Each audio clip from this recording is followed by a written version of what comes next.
Adventure around the ওয়ার্ল্ডে আপনাদের সবাইকে স্বাগতম। দেশের সীমানা পেরিয়ে বিশ্বের নানা দেশের প্রকৃতি ও জীববৈচিত্র্যকে তুলে ধরা হচ্ছে এই অনুষ্ঠানে।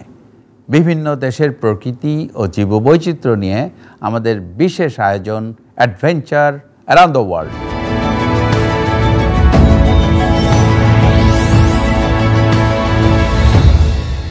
দর্শক মণ্ডলী, প্রাকৃতিক নৈসর্গের দেশ শ্রীলঙ্কা, ভারত মহাসাগরে বেষ্টিত এই দ্বীপ দেশটি জীববৈচিত্র্যে সমৃদ্ধ। শ্রীলঙ্কার নয়নাভিরাম প্রাকৃতিক সৌন্দর্য সকলকে মুগ্ধ করে। অ্যাডভেঞ্চার অ্যারাউন্ড দ্য ওয়ার্ল্ডের আজকের পর্বে থাকছে শ্রীলঙ্কার প্রকৃতি ও জীববৈচিত্র্য নিয়ে কিছু তথ্য ও চিত্র।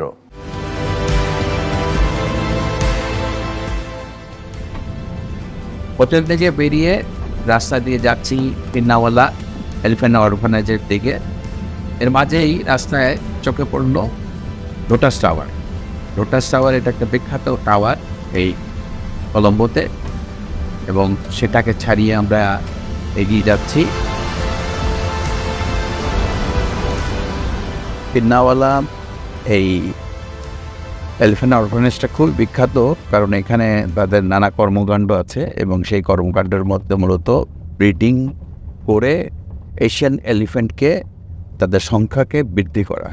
সেই জায়গাটি আমরা যাচ্ছি এবং বেশ একটা নৈসর্গিক সৌন্দর্যমণ্ডিত জায়গা এইখানে, এবং পাহাড়, গাছ এবং জলাশয় সবই আছে।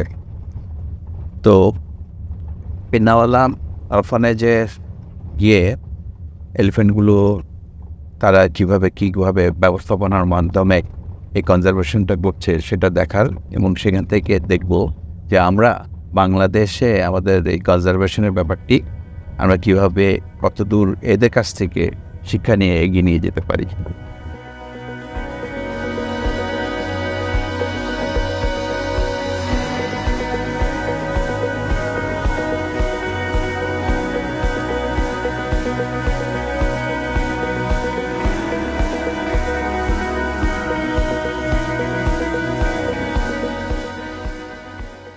যে পথটি দিয়ে যাচ্ছি, পথের শেষ মাথায় একটা পাহাড়ি নদী, সেখানেই হাতিগুলোকে গোসল করানো হয়।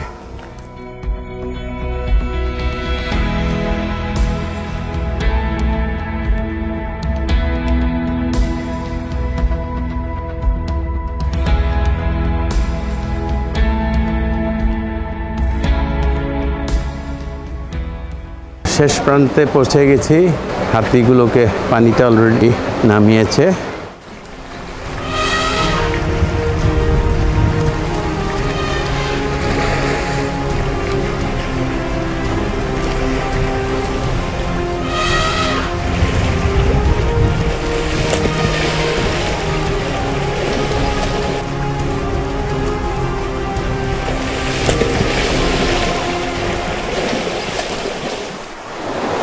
প্রচুর দর্শক আসেন এখানে এই হাতিগুলোকে দেখার জন্য এবং এদের ব্যবস্থাপনা দেখার জন্য।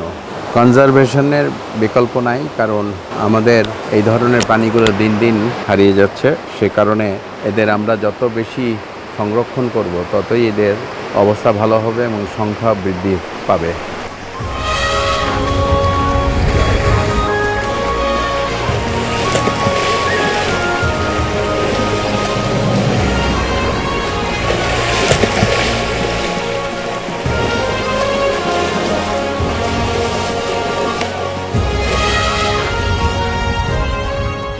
আমি যে জায়গাটায় দাঁড়িয়ে রয়েছি এটা হচ্ছে গিয়ে একটি পাহাড়ি ঝর্ণা নদী।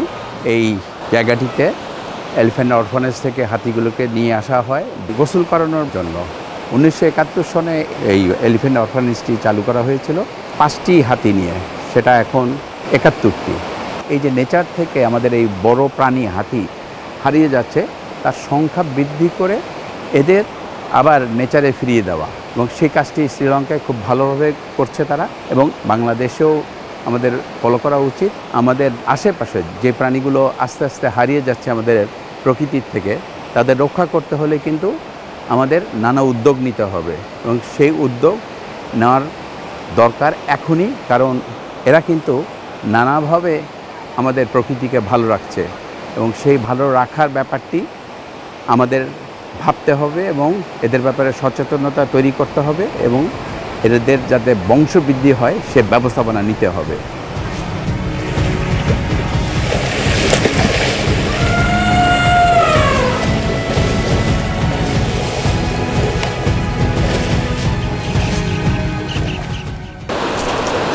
যে হাতিগুলোর গোসল হয়ে গেছে সেগুলোকে নিয়ে যাচ্ছে।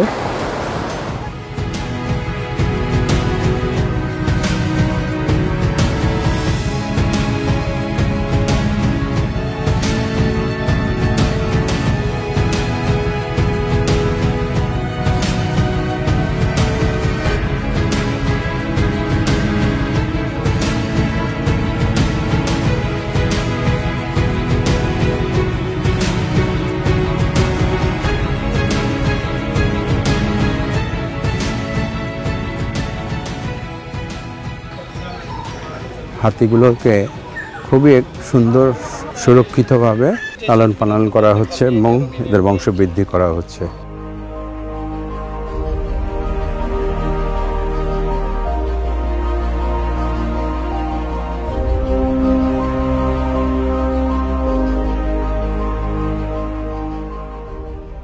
এখন যেই এনক্লোজারের সামনে দাঁড়িয়ে রয়েছি এর মধ্যে একটি মা এবং দুটো শিশু এবং এই দুটো টুইন বেবি জন্মিয়েছে। এই বড় হাতি যেটা মা তার বয়স হচ্ছে 30 বছর। এই বাচ্চা দুটো জন্মিয়েছে 1 বছর 3 মাস আগে।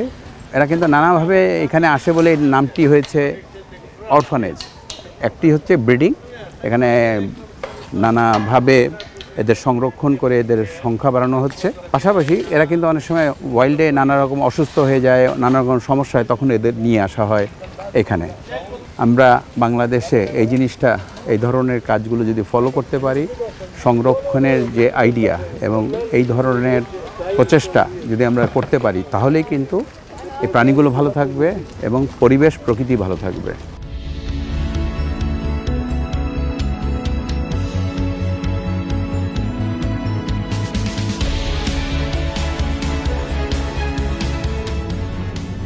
পিন্নাওয়ালা এলিফ্যান্ট অরফানেজ থেকে এখন রওনা দিয়েছি ক্যান্ডির পথে।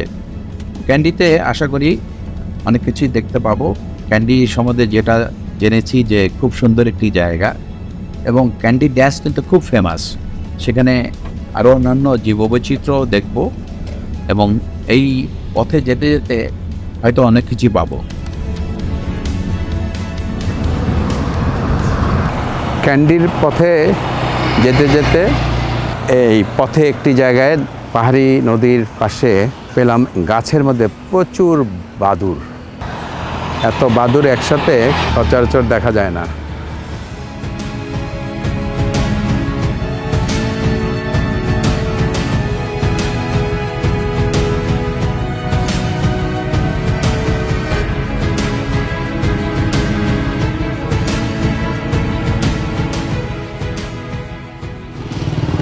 আমি এখন যে এখানে দাঁড়িয়ে রয়েছি এটা হচ্ছে ক্যান্ডি লেক। পাহাড়ের উপরে আমি উঠে এসেছি। আর ওই কোণায় দেখা যাচ্ছে রাজপ্রাসাদ, যেটা ছিল এক সময়। এখন আর এটা রাজপ্রাসাদ হিসেবে ব্যবহার হয় না। শ্রীলঙ্কার শেষ রাজা ছিলেন শ্রী বিক্রমা রাজা সিংহে এবং এখান থেকেই কিন্তু ওনার রাজকর্ম চালাতেন। এবং এখানে পাহাড়ের উপরে বৌদ্ধ একটি মূর্তি আছে। যখন উনি রাজত্ব চালাতেন তখন কিন্তু ওইখানে এই মূর্তিটা ছিল না। ওইখানে অপরাধী যারা তাদের বিহেডেড করা হতো। আর এই লেকটা সেই সময় তৈরি এবং এটাকে এখন খুবই সুন্দরভাবে রক্ষণাবেক্ষণ করা হচ্ছে এবং এই এলাকাটাকে একটা পরিবেশ বান্ধব একটা রূপ দিয়ে তখন যেভাবে ছিল তার পরবর্তীতে খুব গুছিয়ে রাখা হয়েছে। ক্যান্ডির সৌন্দর্য, ক্যান্ডির পরিবেশ বান্ধব নানা কর্মকাণ্ড যেটা আসলে এই হেরিটেজের রূপ দিয়েছে, কারণ এগুলো অনেক পুরনো, সেই কারণেই এগুলোকে ধরে রাখা হয়েছে এখনও। আমরা আমাদের দেশেও কিন্তু যে ধরনের পুরনো ঐতিহ্য আছে সেইগুলো কিন্তু আমরাই ইচ্ছা করলে রক্ষণাবেক্ষণ করে আমরা কিন্তু ভালোভাবে রাখতে পারি এবং ট্যুরিস্ট অ্যাট্রাকশন হিসেবে সেই জায়গাগুলো গড়ে তুলতে পারি। এবং আমাদের ইয়াং জেনারেশন তারা কিন্তু অনেক ইতিহাসই জানে না আমাদের পূর্বপুরুষদের, সেই ইতিহাসটা কিন্তু জানানোর দায়িত্ব আমাদের সবার। এবং সেটা আমরা যখনই করব তখন কিন্তু আমাদের দেশকে ভালো রাখার ব্যাপারে এই নতুন প্রজন্ম তারা কিন্তু সব আগ্রহ নিয়ে এগিয়ে আসবে।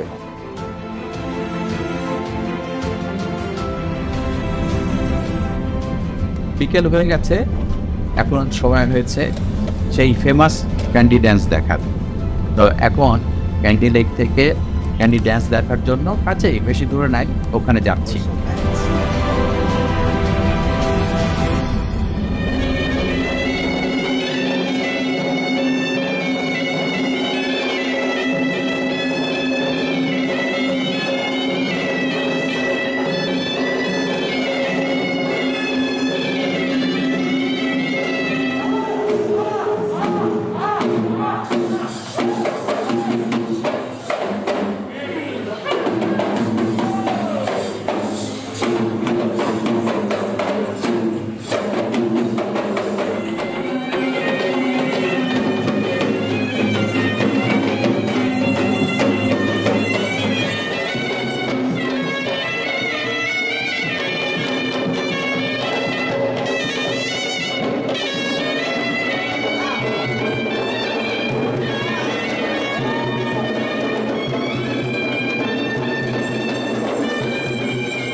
আমি এখন ক্যান্ডির থেকে ভিক্টোরিয়া হাইড আউটের দিকে যাচ্ছি।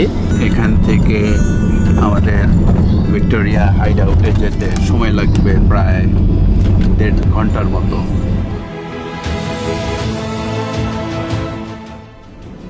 পথটা অনেকটা আমাদের পার্বত্য অঞ্চলের মতো, সেখানে যেমন গাছপালা এবং রাস্তা ওই রকমই লাগছে আমার কাছে। মাঝে মাঝে অবশ্য এখানে পাহাড় এবং তার পাশাপাশি বেশ অনেক ধরনের গাছ দেখতে পাচ্ছি।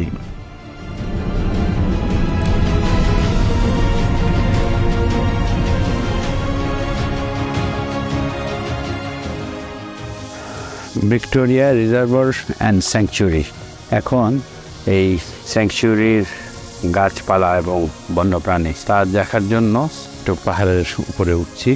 পথটাকে একটু ভেতরে ঢোকার জন্য কংক্রিটের একটি রাস্তা তৈরি করা হয়েছে।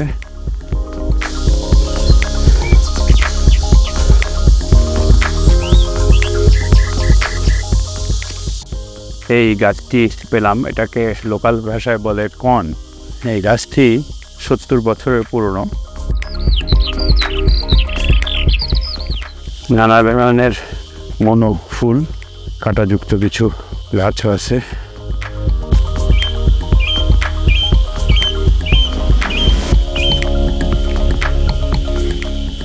এখানে নানা ধরনের দেশি বিদেশি গাছ পাচ্ছি এই পাহাড়ে উঠতে উঠতে। হয়তো বহু বছর আগে নানা কারণে এই গাছগুলো এখানে এসছে নানাভাবে, এবং তারপরে ছড়িয়ে গেছে শ্রীলঙ্কার বিভিন্ন ফরেস্টে, এবং তারপর এরা আস্তে আস্তে অনেকটা এই দেশীয় গাছের মতোই হয়ে গেছে।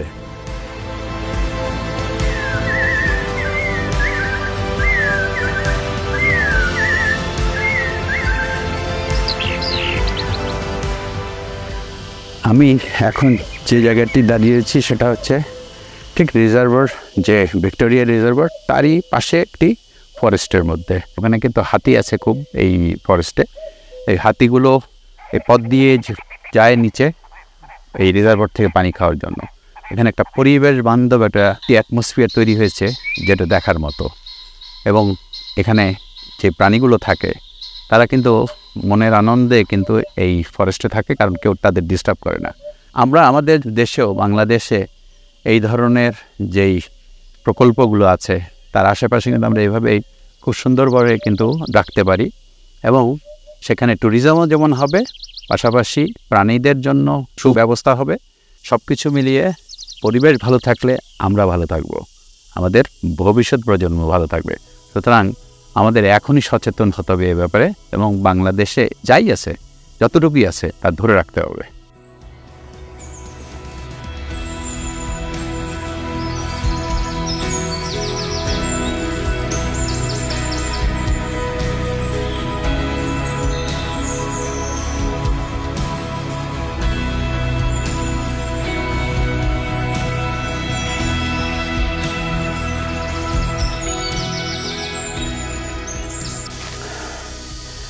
এই জায়গায় হাতির বিষটা পাচ্ছি এই পথে, তার মানে এই পথ দিয়ে হাতিগুলো নামে এবং বিভিন্ন জায়গায় এই বিষটা ত্যাগ করে গেছে তারা, এবং এই পথটি যে হাতির চলাচলের পথ সেটা খুব ভালোভাবে বোঝা যাচ্ছে। এবং এরা সাধারণত বিকাল সন্ধ্যার দিকে এই পথ দিয়ে নামে।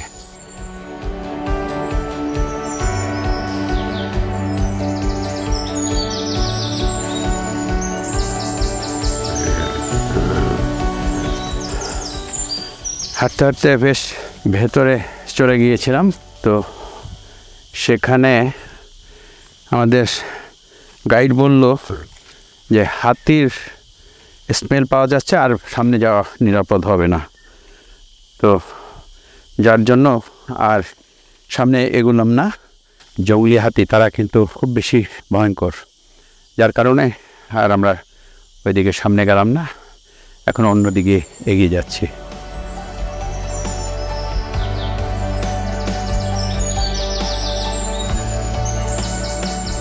এই জায়গাটিতে একসময় চাষাবাদ হতো, যারা উপজাতি তারা এখানে চাষাবাদ করতো এই পাহাড়ের গায়ে। আর যেহেতু রিজার্ভারটা কাছেই সামনেই, এখান থেকে পানি আনতে সুবিধা হতো তাদের। এখন কিন্তু পুরো এলাকাটাই একটা এনভায়রনমেন্ট ফ্রেন্ডলি অ্যাটমসফিয়ার, সব কিছু মিলিয়ে কিন্তু এটা একটা খুবই অন্য ধরনের পরিবেশ, এবং যে পরিবেশ আমাদের জন্য খুবই দরকার বুক ভরে বাতাস নেওয়ার জন্য। সেই বাতাস পেতে হলে কিন্তু আমাদের এই ধরনের পরিবেশগুলোকে বাংলাদেশে বিভিন্ন জায়গায় ডেভেলপ করতে হবে, এবং সেই জায়গাগুলো যখনই এরকমভাবে রক্ষণাবেক্ষণ হবে, সংরক্ষিত হবে, তখনই কিন্তু আমরা ভালো থাকব, আমাদের ভবিষ্যৎ প্রজন্ম ভালো থাকবে এবং দেশটা ভালো থাকবে। কথা বলতে বলতেই খেয়াল করলাম বেশ কয়েকটি হাতি নেমে এসছে এবং এরা ভিক্টোরিয়া রিজার্ভারের দিকে এগিয়ে যাচ্ছে। এর মধ্যে ওইখানেও কিছু হাতি অপেক্ষা করছিল এই রিজার্ভারের পাশেই। সবাই মিলে এরা নেমে সাঁতরাচ্ছে এবং ওই পারে যাওয়ার জন্য এগিয়ে যাচ্ছে। আমি এখন এগিয়ে যাব সামনের দিকে, দেখি সামনে আর কি আছে।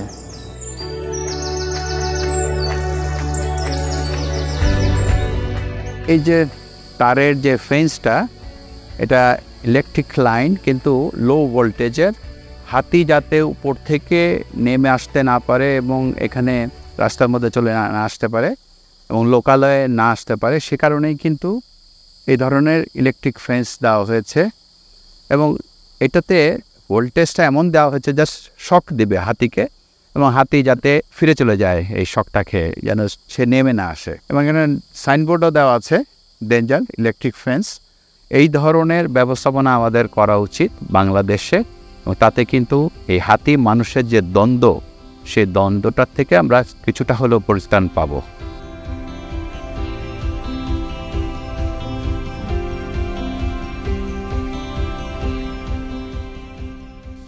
Victoria dam and hydro electric project, এটা তৈরি হয়েছে 1985 সনে, এবং এখান থেকে 210 মেগাওয়াট বিদ্যুৎ উৎপাদন হচ্ছে।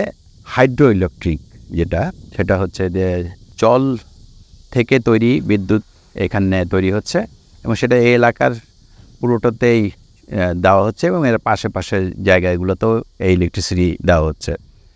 এখানে মূলত যে জিনিসটা লক্ষণীয় সেটা হলো এই বিদ্যুৎ উৎপাদন যে করছে এখানে, এবং ড্যাম তার আশপাশে এত সুন্দরভাবে সমস্ত কিছু সাজিয়ে গুছিয়ে রাখা হয়েছে, যেটা দেখার মতো। সব কিছু মিলিয়ে এখানে ম্যানেজমেন্ট বলি, রক্ষণাবেক্ষণ বলি, সংরক্ষণ বলি, সবই কিন্তু খুব সুন্দরভাবে করা হচ্ছে। আর এর আশেপাশে যে পাহাড় এবং যে গাছগুলো রয়েছে, সেগুলোও কিন্তু তারা এখানে খুব সুন্দরভাবে সংরক্ষণ করছে। বাংলাদেশে আমরা কিন্তু এইভাবে আমাদের স্থাপনাগুলোকেও সুন্দরভাবে রক্ষা করতে পারি, ভালোভাবে রাখতে পারি। আমাদের প্রচেষ্টা থাকা উচিত সেজন্য।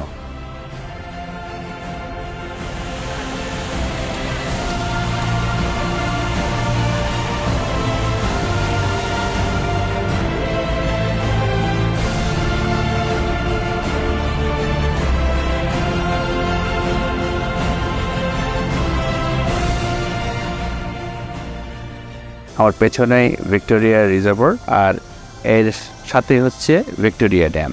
এখানে সবচেয়ে লক্ষণীয় যে জিনিসটা হচ্ছে এই ধরনের একটি জায়গায় যে পরিবেশ বান্ধব সব কিছু করা যায় তার একটা বিশাল দৃষ্টান্ত এখানে। এখানে যে পাহাড়, যে গাছ, নানা ধরনের জিনিস আছে, সব কিছু কিন্তু খুব সুন্দরভাবে রক্ষণাবেক্ষণ করা হচ্ছে।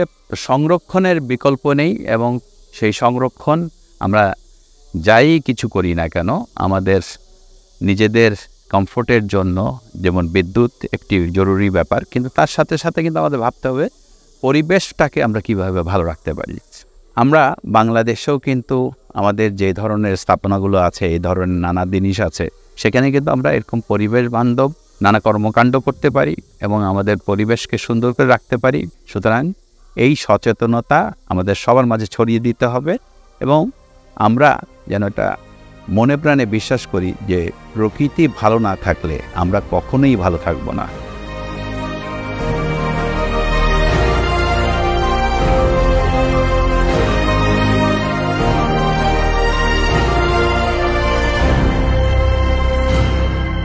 সুধী দর্শক, আমরা এখন দেখলাম শ্রীলঙ্কার মনোমুগ্ধকর প্রকৃতি ও সেখানকার জীববৈচিত্র্য।